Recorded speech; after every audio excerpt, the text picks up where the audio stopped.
Hey everybody, welcome to Technical Resume Hacks for when recruiters don't know their SaaS from their elbow. I'm the recruiter. I do know my SaaS from my elbow though, I promise. So I'll show you in this talk how to write a resume that both recruiters and hiring managers will understand and appreciate. And with that, I want to start by asking you, what if? What if recruiters could understand the value that you would add to their organization within just 7 seconds of looking at your resume? Now, I'm going to walk you through how to make sure that recruiters can do just that. And I know that you can't throw a stone right now without coming across a career coach or a resume writer, and it's really difficult to tell which advice is good and which advice is less good. So I'm going to give you just a quick synopsis of my background so that you do know I know my SaaS from my elbow, and then feel confident in the recommendations that I'm making for you. So my name is Ivy Blossom. I've been a technical recruiter for over 10 years. I have hired hundreds of software engineers, UX, product over that decade. I have reviewed over 20,000 resumes in the last 10 years, and at least half of those have been technical. All of them have been for tech companies. And I left my corporate role back in March of last year. And started my own consultancy. So it's a two-sided business on both sides of the job search. I do talent acquisition consulting for SaaS startups, and I do technical resume writing, mostly for leaders, but not always. You don't need a title, by the way, to be a leader. You just need to be a human who leads. So I do a lot of leadership resumes, a lot of high-level individual contributor resumes, and I've written resumes for everyone from associate level all the way up to C-level. So now that you know that my combined experience in resume writing and industry-related talent acquisition makes me actually well suited to advise on this topic, let's talk about your future. So the roles and missions of a resume are not necessarily what you think. And you notice that right off the bat because land a job is not on this list. Instead, we have that the roles and missions of a resume are to build a hiring manager's confidence that you will make their organization much more money than it would take to find, recruit, and retain someone else for the role. And be a template for outstanding interviews by enticing interviewers to ask questions that both parties want to discuss. And lastly, to be a lever at the end to negotiate salary, bonuses, benefits, and perks. So in other words, your resume is a way to market yourself to employers. Before I got into human resources, I was in marketing for a decade. So you will notice that I take a very marketing-based approach to resume writing and your job search. Now, you need to understand your audience before you can effectively write a resume for it. So let's get you thinking like a recruiter and familiarize ourselves with which aspects of engineering resumes recruiters think are most often neglected by applicants. Remember, most times when you're submitting your resume, you're going to get somebody who knows what they're doing. But recruiters are getting laid off left and right. They're replacing senior technical recruiters with junior sales recruiters. You might get somebody on their first day. Your resume needs to be able to be understood by anybody who's reading it, regardless of their level. So thanks to SurveyMonkey and LinkedIn, I asked this question of 100 Boston area tech recruiters. So the only people answering this survey were technical recruiters. In brief, recruiters are saying, hey, could you please describe the challenge, project, or really cool thing that you did in layperson terms, and reference which technologies, processes, procedures, or frameworks you use to accomplish that cool thing. Rinse, wash, repeat for every role or every project, depending on how much experience you have. Did everybody take their photo before I change the slide? Cool. All right. Now that you're thinking like a recruiter, let's talk about the 80-20 rule when it comes to resume writing and your job search. So when people talk about having a personal brand, that's the 20%. Regardless of your industry or seniority, 80% of what you do is the same as all the other qualified applicants. The other 20% is unique to you. It's your personality, your drive, your essence, and how you specifically solve problems and approach people. That's why the 80% is what recruiters and hiring managers expect but the 20% is why they hire you. So resume writing is not just a task aimed at helping you take the next step in your career. It is a journey on which you get to discover your value and learn how to market the one thing that nobody can ever duplicate, which is you. So remember when I asked you what if recruiters could understand the value that you would add to their organization within just 7 seconds of looking at your resume? So I picked 7 seconds for a very important reason. It's not an arbitrary number. It is important because an eye-tracking study conducted by a job board called The Ladders revealed that recruiters spend an average of only 6 to 7.4 seconds looking at your resume before they decide whether or not to pass it along to a hiring manager. So in my experience, it is a tiny bit different in the tech industry. In the tech industry, it's more like recruiters spend 7 seconds looking at your resume before they decide whether or not to give it a deeper read. Because our relationship with the hiring manager is that they know that we're not technical, but they also know that we're supposed to be the experts on how to find technical people. And so we want to skim it to make sure it's worth our time to keep reading. Recruiters tend to get what they call resume fatigue after reading about 40 resumes. On Thursday, I was here yesterday, but on Thursday, I read 160 resumes. So I have about 800 more to read just for that one role, and I have 7 roles right now. So there's a lot of compounding things that make us have to skim. If we could read every line of your resumes in depth, we would love to. We know you put a lot of effort into it.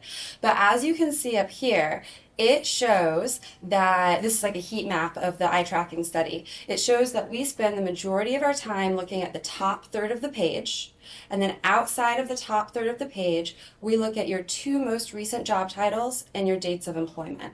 We look at what company you worked for after that. We read your bullet points and look for metrics after that. So we'll get to some ways to combat that in a moment. But regardless, you need to convey your value in 7 seconds. 7, 6, 5, 4, 3, 2, 1. Time's up. That's all you got. So how do you do it? Great news. The answer is not as complicated as you might think. Start with a clean and simple header and value proposition. Note that you're not actually putting any information in the header section of the document. This is in the body of the document, and in the industry, in the resume writing industry, we just call it the resume header. So this area is most of the time when people write this, they put their name and their contact information.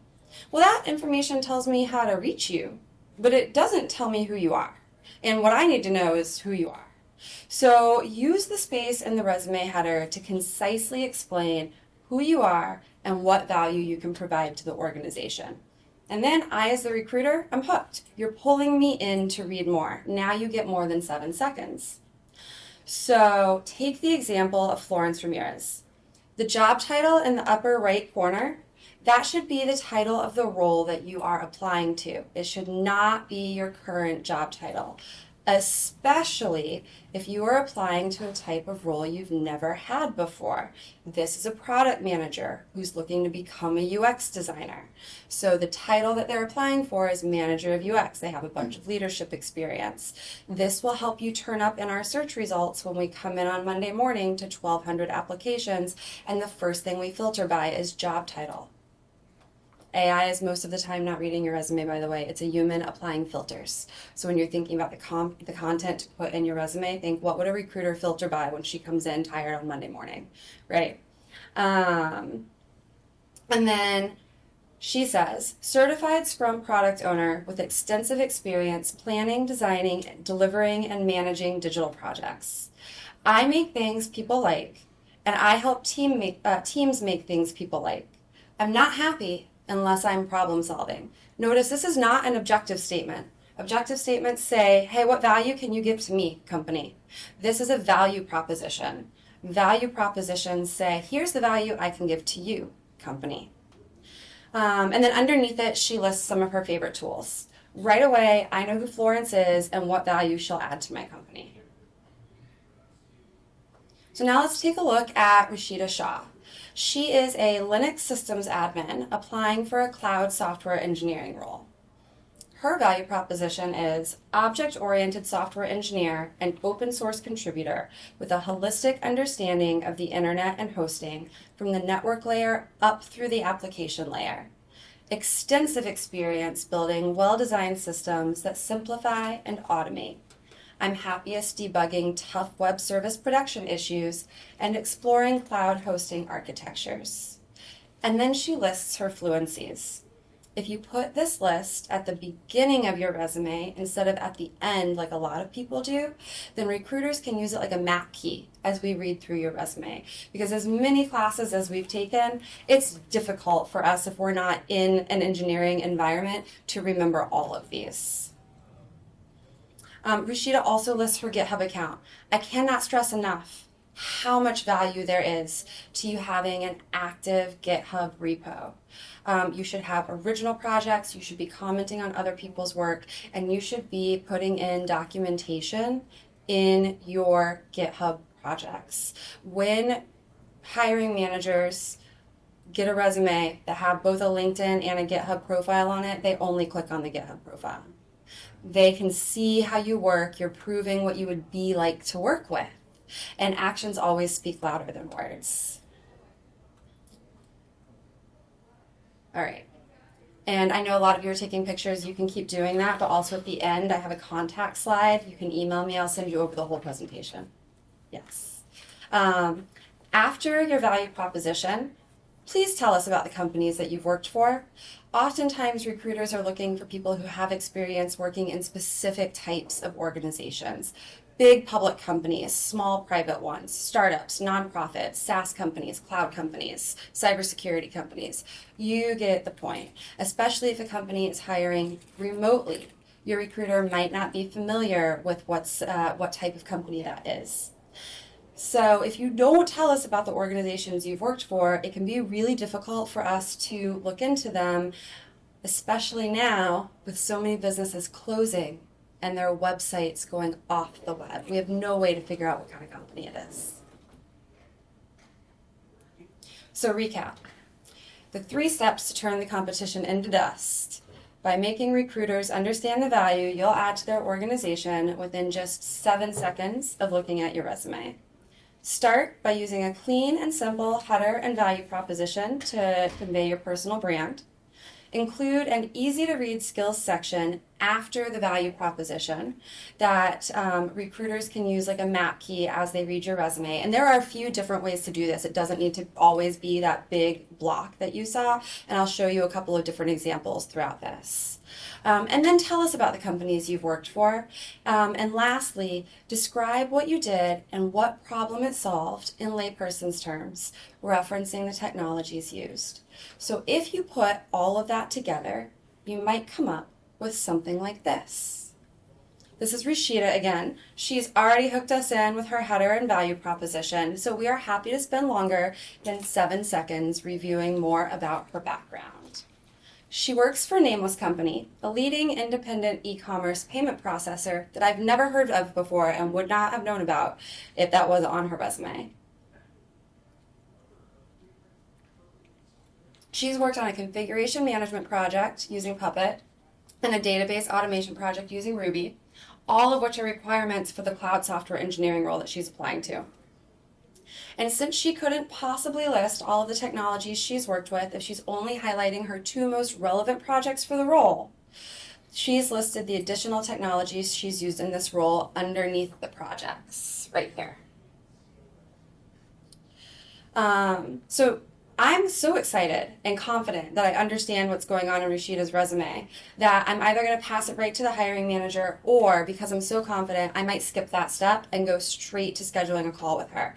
That's your ideal scenario, because now you're at the beginning of the interview queue instead of the end when we have to wait like 3 days for those hiring managers to get back to us if we're like, hey, I'm on the fence because I don't understand the resume. So I have put together a bunch of value proposition samples for you. each targeting a specific level or area of expertise. Feel free to take photos throughout. I recommend that you use these as inspiration for writing your own value prop. If you hear a sentence or a phrase and you're like, ooh, that's me, plagiarize it. Feel free, take it, use it. This is all for you to benefit from. Tweak it if you need to make it feel right for you. At the end of all of the examples, I will give you a template to use for inspiration, like an adult Mad Libs plug and play to help you get started. So you will notice that all of them follow a similar pattern. In my resume writing business, I use this template for every resume that I write, and then I usually iterate on it over a couple of days to make it more fun to read. All right. If you're looking for something at an associate level role, you might try something like Future Associate Software Engineer at CyberArk. This allows them to envision you in the role at the company right away when they're reading it. Adept at exceeding performance expectations to deliver quality projects on time and on budget. Proven ability to maintain focus and cohesion in moments of high pressure. Coding and music bring me joy. You'll see in every one of these, there's something personal about you. Managers of entry-level employees are mostly concerned about how well they can keep it together in a corporate environment without falling apart. And so reassuring a hiring manager or a recruiter that you understand that challenge and you won't be adding to it goes a long way. So your value prop is a great opportunity to show your passion about working at that company from your very first sentence. And I cannot stress enough, even though you don't have a lot of experience at this level, you still need to be able to confidently talk about ways that you'll add value to the company. As you move along in life, you might have some experience under your belt, and your value proposition might be something like self-taught Java programmer, committed to code quality and application performance. Why is that in there? Because when hiring managers hear self-taught, those are the first two things that come to mind that might be lacking. Proven experience managing all stages of the software development lifecycle as a full-stack developer. I'm sought after for my documentation abilities. All things that hiring managers have concerns over if you're self-taught. So as you gain more experience, don't shy away from showing it off. This is the value prop of someone who worked at an early stage startup as an entry-level employee and who gained some niche valuable experience as the company and the product moved from R&D to deployment and maintenance over the next year or two. So most people at that level might not have exposure to the whole SDLC, and that's why they chose to put that in there, because that's part of their unique value proposition. If you're in a QA role, software quality assurance analyst experienced in the planning, product development, and testing lifecycle of web and client-server applications. I excel at collaboration, creative strategy, in delivering and receiving feedback with grace. That sounds like somebody I want to work with. Your resume should not just be a repository of hard skills. That's the 80%. The value prop is a really good opportunity to explain to recruiters and hiring managers what it's like to work with you and how your soft skills will add value to the organization. Now, as you move up in life and career, you might be at a senior level, senior site reliability engineer with experience designing and implementing load-balanced web systems using open source technologies. I grew up in open source, sorry. Setting up and maintaining continuous integration build systems and mentoring and reviewing the work of junior developers. So people can add value to an organization in a lot of different ways. Managers and recruiters both love engineers who like to mentor and coach more junior teammates, especially if you're at a company that doesn't have a formal learning and development team. So this value proposition speaks directly to that. Principal level, award-winning software developer whose first love was Java. Believer in creating beautiful software that provides a first-class user experience. People say I'm good at tailoring my message to my audience, be it technical or non-technical. So if you've won a relevant award, like if your award was for singing, it shouldn't be on here. But if your award was relevant, definitely put it on there. Call it out in the value proposition. It will pull the reader in immediately, And it will also serve as a fun conversation topic during your interview. And people who can judge their audience and adjust their message appropriately are really highly sought after, especially at the senior principal level. So consider mentioning that strength if you have it. As you move into management, hands-on software engineering leader, obviously only if you're hands-on, that's more in a startup world, with expertise in software quality and release management. Builder and enabler of high-performance distributed testing and release teams in Boston and Hyderabad, with an emphasis on resource management, cross-functional team management, and CI/CD. Companies going through early to mid-stage growth often need people who have experience working on distributed agile teams and who are at least like 30% hands-on, right? So if that's an area where you can add value, think about including that in your value prop. As you move up into leadership, director level and above, you want to start tying everything back to revenue generation. That's what makes you keep your job at that level. So, software engineering leader who formulates and executes revenue generating strategies that set companies apart in competitive markets, builds empowered, metrics focused teams, and harnesses talent to overcome challenges. If you are an architect, you are making the impossible possible, hopefully. So, award-winning cloud technology leader, known for making the impossible possible. People hire me to revolutionize their technological landscape and transform complex challenges into profitable, user-centric products.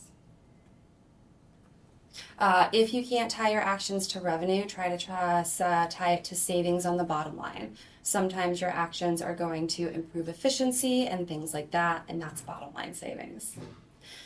So at the VP level, software engineering leader with a proven reputation for turnarounds, trailblazing, and rapidly steering organizations to increase competitive advantage, a stronger bottom line, and shareholder gains.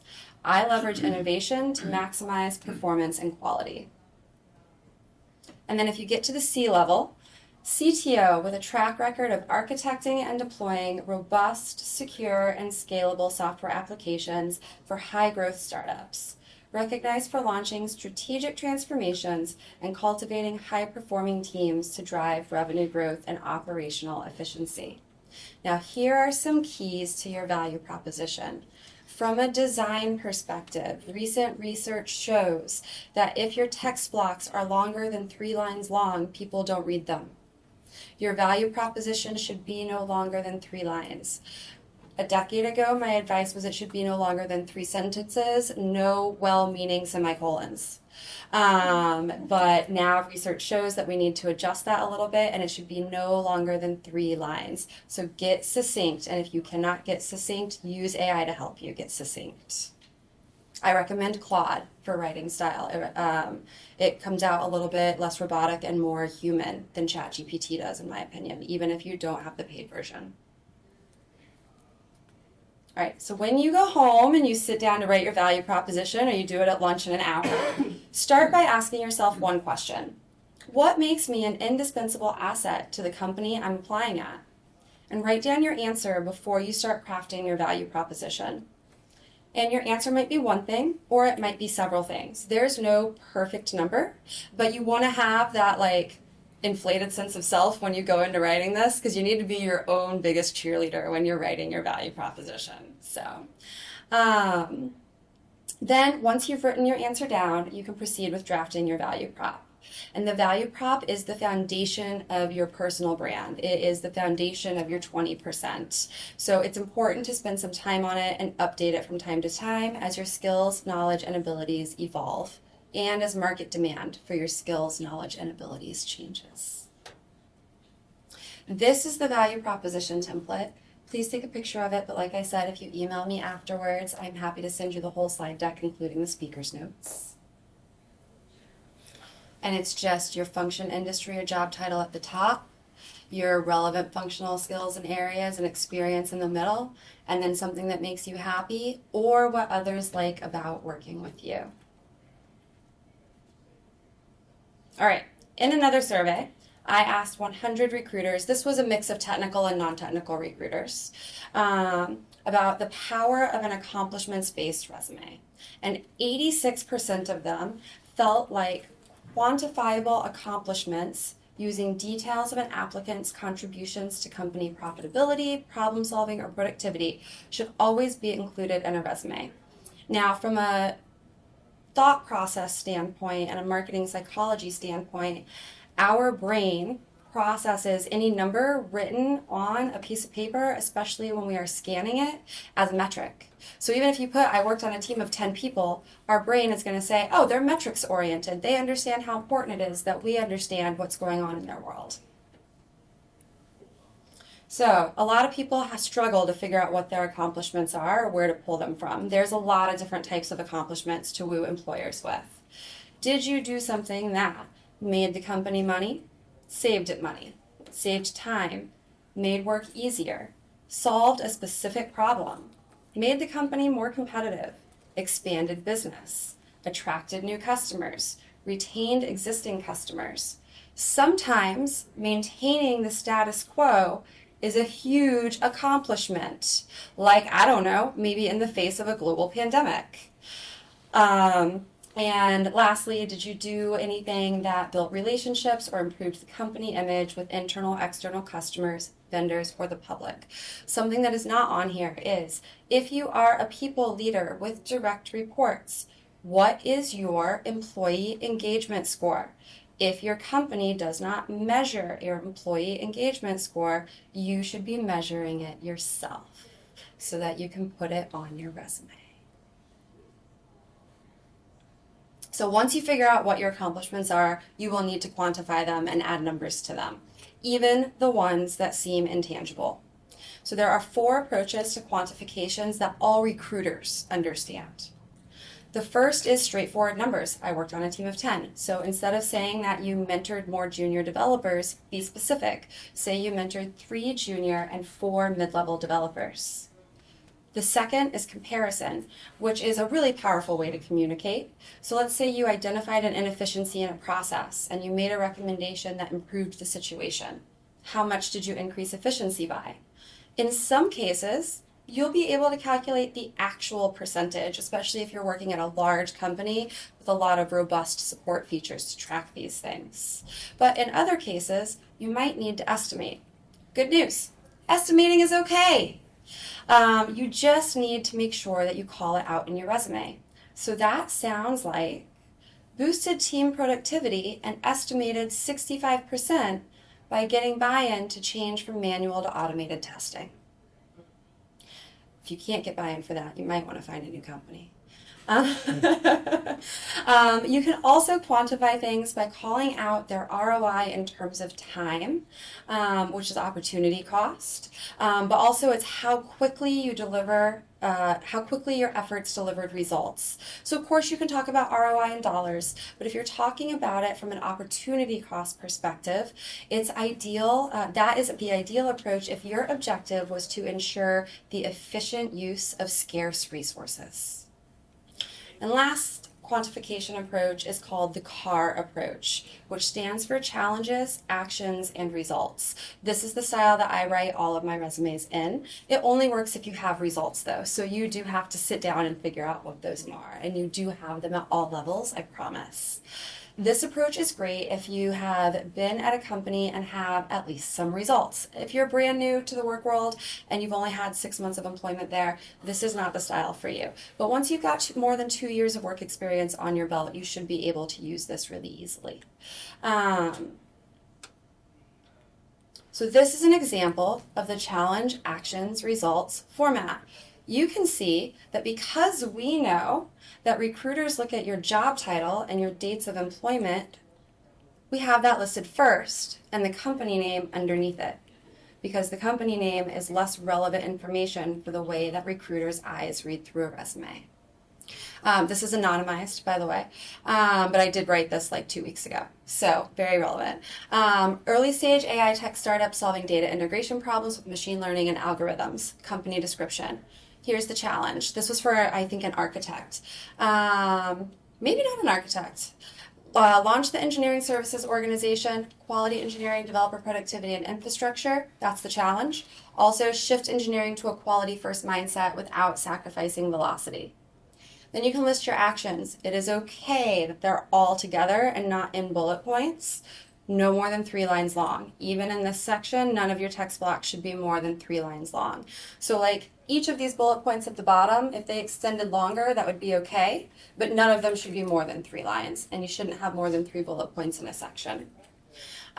So results, lowered time to fill from months to 45 days. If you're estimating something, you can indicate it with that mark, right around 45 days. Eliminated unexpected CI pipeline failures and slashed defects by 93% in 5 months.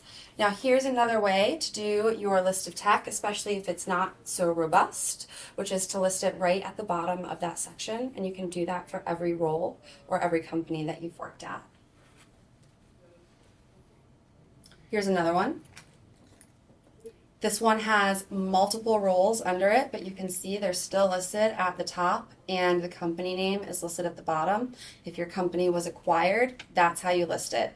Formerly company name, acquired in whatever year. You've got your company description and then your actions. Talk about growing the team from 6 to 25. Talk about some of the things that you used while you were doing it, and then your results. Your results are supposed to be clear, crisp, because when recruiters are now reading through the bulk of the text in your resume under the experience section, our eyes get drawn to the shortest lines. And so if you tell us your results, our brains go, oh, I wonder how he achieved that. What actions did that person take? And then we go back and read more to figure that out. And then again, you can see more tech listed under here. You can list your tech. I list it in alphabetical order normally because a lot of recruiters think that way, especially if they're not highly trained on technical stuff. But if you want, you can certainly list it in order of like the libraries you've used and the frameworks you've used. It's okay if it's not alphabetical. All right, so you can scan this QR code to get all my contact information. It has my website on it, and it has, my website, by the way, has, I think, almost 20 examples on it of full resumes for a bunch of different levels. So you're welcome to go there, scroll through them, use them for inspiration, pull ideas from them. Please don't plagiarize those. People paid a lot for them. And then just send me an email. I'll be happy to send you the full slide deck, including the speaker's notes, so you won't forget any of the points. And then from there, did we have any questions for people? Yeah.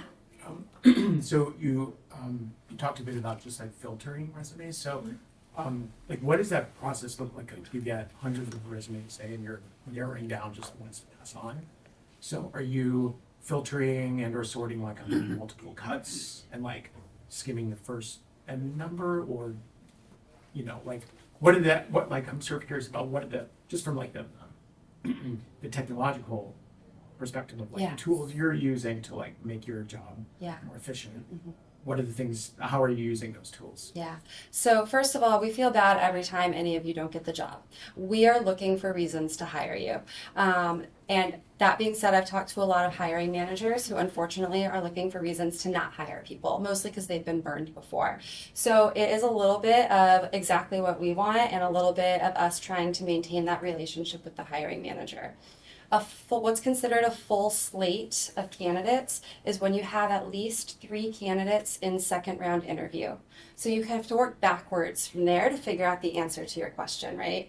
So to get 3, it depends on level as well, but say you're doing mid-level. To get 3 candidates to second round interview, which would typically be like past the first interview with the hiring manager, right? I typically have to do 10 to 20 recruiter screens. So and then about half of those won't pass. And then about half of the people who talk to the hiring manager won't move forward either. And that usually leaves me with 2 to 4 people. So when I come in on a Monday morning and I have 1,200 applications on one rec to go through, and I still have 7 more to go through that day, a rec is a requisition in recruiter speak. It just means it's an open job. I come in and the first thing I do is I filter by new so I can see all the new applicants. If there's only 12, I'll just go through and read them. If there's 1,200, I won't. And usually it's 1,200. So from there, I will filter by keywords, which is one of the reasons that it is, or by job title, which is one of the reasons it's really important to have the title that you're applying to on your resume. So I am currently, one of my clients is a property management technology SaaS company. So, and I'm recruiting for like a mid-level engineer on there. So I filter by SaaS. If you're not telling me you worked at a SaaS company, you're not going to show up in my search results. I filter by whatever the top 3 technologies that the hiring manager said they need to have are. Every hiring manager says you need to have 20. They're wrong. You need to have the top 3. You're all very brilliant. If you can learn one, you can expand that knowledge. One might be a longer ramp time, one might be a shorter ramp time, and that might impact the compensation that you're offered at the end. But our goal when we filter is to get it down to about 50 resumes to review. I can tell you, we can't do it right now. We have so many coming in. Even when I filter by like 10 keywords, I still end up with 400 resumes to read, right? And so I personally try to go through in reverse chronological order. So whoever applied longest to go will be who I look at first. A lot of recruiters don't change that filter though, at least who I know, and they will go through them in the order that they show up in our applicant tracking system, which is most recently applied. So when you're thinking about that, if you are a morning person, send your application in at 7 a.m. right before that recruiter gets to work, because you're going to show up at the top of their applicant tracking system results. If you are not a morning person like me, maybe submit it the night before. Then you will end, like Sunday night, right? Then you will end up maybe on page 2 or page 3, which is usually still high enough for us to be able to get through. Usually you get somewhere between 10 and 25 results per page, depending on what applicant tracking system you're using. If your application, when you submit it, has questions for you to answer at the end, like, have you worked at a B2B SaaS startup before? And you answer no, there is a chance that your recruiter will never see the resume, because we also filter by, we call those knockout questions, by knockout questions. So one knockout question that trips people up a lot is, do you have at least a bachelor's degree? And they won't say in the knockout questions, or equivalent experience. So if you do not have a bachelor's degree, but you do have equivalent experience, you answer that question yes, so that you show up in their search results. And when you get the interview and you talk to them, you say, I have equivalent experience. That's why I chose to answer that question that way. Because any recruiter or hiring manager who doesn't consider 8 years of software engineering experience equivalent to a bachelor's degree is probably not someone you want to be working with. So, does that answer that question? Absolutely, yeah, it was super helpful. Thank you. I feel very strongly about that last piece, clearly. Any other questions? Any advice on talking to recruiters like on LinkedIn about a certain job that you apply to? Yes. So, number 1, always follow up. Number 2, don't wait too long. And number 3, don't be discouraged if we don't get back to you. I'm 350 emails behind right now. That being said, there's a marketing principle about how many times you can contact someone and how frequently you can do it before they start to get annoyed with you. And the marketing principle is, if you're doing cold, say this applies, this comes from the marketing principle for cold email outreach, when you're reaching out to an individual, not a company. So it is once every 4 days, so you're hitting them on a different day of the week each time. No more than 4 outreaches. So you apply and you immediately send a message to your recruiter on LinkedIn. And you say, hey, just applied for your role. Know you're getting thousands of applicants right now. Wanted to point out that I'm a great fit for these 3 reasons. List some results from your resume. Thanks so much. Bye. Next outreach, use a program like Rocket Reach to find their corporate email address. Email them at their corporate email address. Also take a guess at who the hiring manager is. It just has to be a guess. It doesn't matter if it's right. And find their corporate email address. Put them on the same email and send it off again.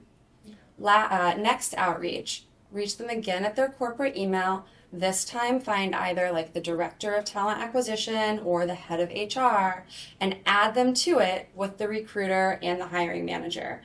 Your recruiter is often your barrier to entry when the market is flooded with talent. When the market is open, we are your gateway to entry. We're trying very hard to convince hiring managers to hire people who don't necessarily meet all of the requirements. But when we have this much inbound volume, our job is to protect the hiring manager's time and make sure that it's being used wisely so that they don't burn out. So you want to get your resume in front of as many people as possible who aren't the recruiter and who aren't the hiring manager. So you want to add a layer each time. So fourth outreach, if it's a job you really want, right? You don't have to do this for everything, but I make people a custom meme and send it to them. So most people at my level are from my age group. They all know Pinky and the Brain. I'm about to turn 40. I make them a custom meme. In my case, it says, "Hey, hiring manager's name. What are we about to get up to tonight?" And then the other one says, "Same thing we do every night, Brain. Try to find and hire the best software engineers." Okay?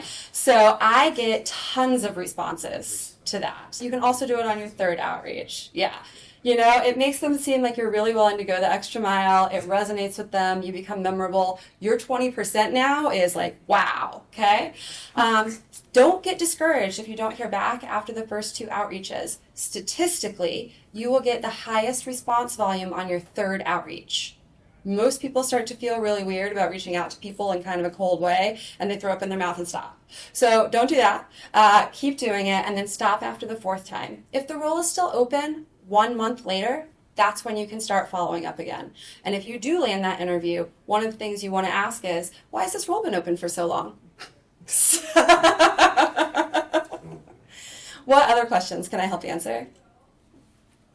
On the 3rd and 4th outreach, Yeah. are you attaching your resume? Yes. Oh, you are. Okay. Mm-hmm. You let them know that you applied through their applicant tracking system. You attach your resume. If you have a cover letter, you attach your cover letter. The stats on cover letters are 1/3 of people will always read your cover letter. 1/3 of people will never read your cover letter. And 1/3 of people will only read your cover letter if they found your resume fascinating. You never know which person you're going to get.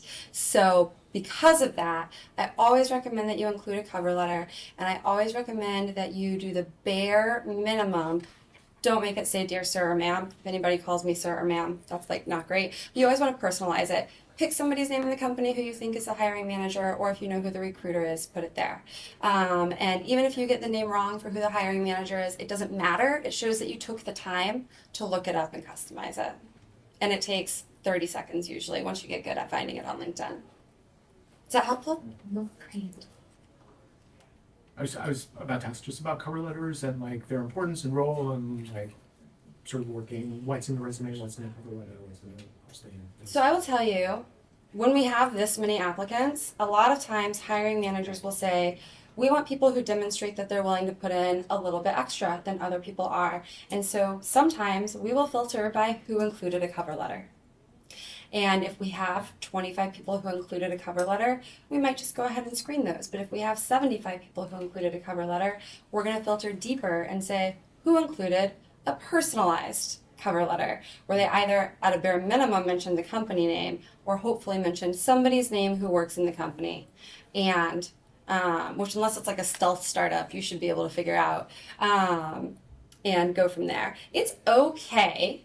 Like, we are not hiring professional resume writers. We're hiring software engineers. It is okay if your cover letter reflects what's in your resume a little bit. It is even better if it's additional information. Yeah. When you're applying you threw a form on LinkedIn and it says include your cover letter, but it's just a text area. How formal should it be? Should it have previous? The same, like, you know that part that ChatGPT generates for you where it's like name, date, address, blah, blah. You can always leave that off. That is a dated practice. By the way, don't ever put your full street address on a resume. That is a dated practice from when rejections used to get physically mailed out.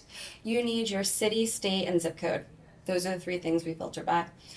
You can increase bias if you include your street address. on your resume if you live in, say, a town like Boston that has some different areas like that, right? So, I may have gotten off track, but did I answer your Okay. question?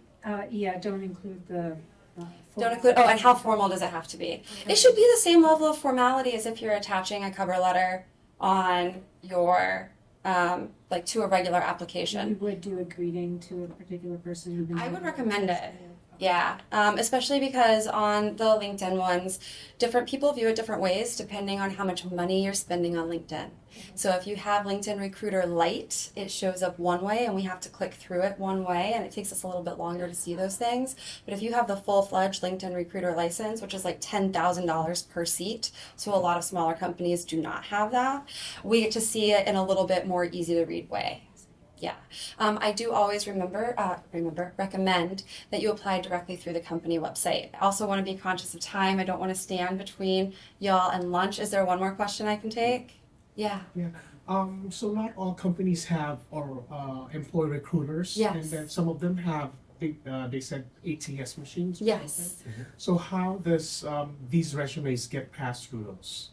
So that's something that we talked about a little bit earlier too. So if you're applying at a company that says email us your resume, they do not have an applicant tracking system. Okay. If you are applying any other way, they have an applicant tracking system. That applicant tracking system might be LinkedIn, but if you go to their website and they have open jobs and you can click on it and apply through the website, which is what I recommend that you do, then they have an internal applicant tracking system. They might have built it themselves. They might have purchased it off the shelf, and that's where we're going in and applying all of those filters.